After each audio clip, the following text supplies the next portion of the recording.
Corona ভাইরাসের নতুন এক ভ্যারিয়েন্ট আবারও বিশ্বজুড়ে উদ্বেগ বাড়াচ্ছে।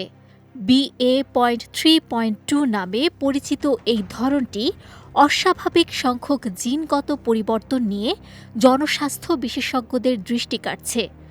অনানুষ্ঠানিকভাবে এর নাম দেয়া হয়েছে সিকাডা। বিশ্বের বিভিন্ন দেশে ধীরে ধীরে ছড়িয়ে পড়ছে করোনার এই নতুন ভ্যারিয়েন্ট। যুক্তরাষ্ট্রের বহু অঙ্গরাজ্য সহ অন্তত ২২টি দেশে ইতোমধ্যে এর উপস্থিতি শনাক্ত হয়েছে।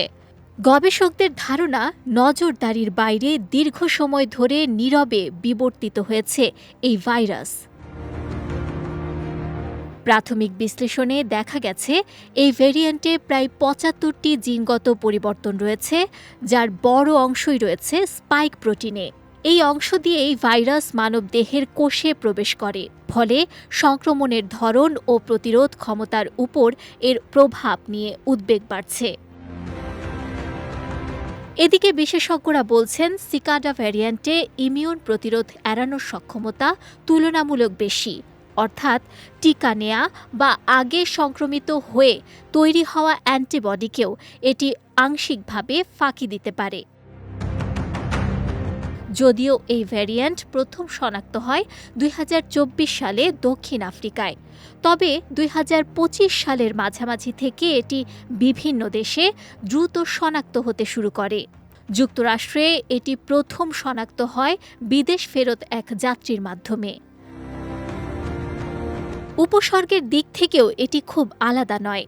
আক্রান্তদের মধ্যে কাশি, জ্বর, গলা ব্যথা, বুকে কফ জমা, শ্বাসকষ্ট, স্বাদ ও গন্ধ হারানো, ক্লান্তি ও মাথা ব্যথার মতো লক্ষণ দেখা যাচ্ছে। অনেক ক্ষেত্রে পেটের সমস্যাও লক্ষ্য করা গেছে।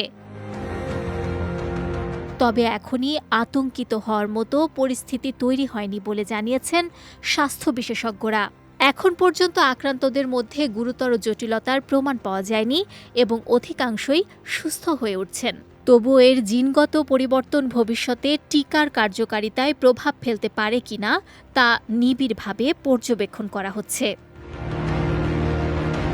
বিশেষজ্ঞদের পরামর্শ, আতঙ্ক নয়, সতর্কতাই এখন সবচেয়ে জরুরি।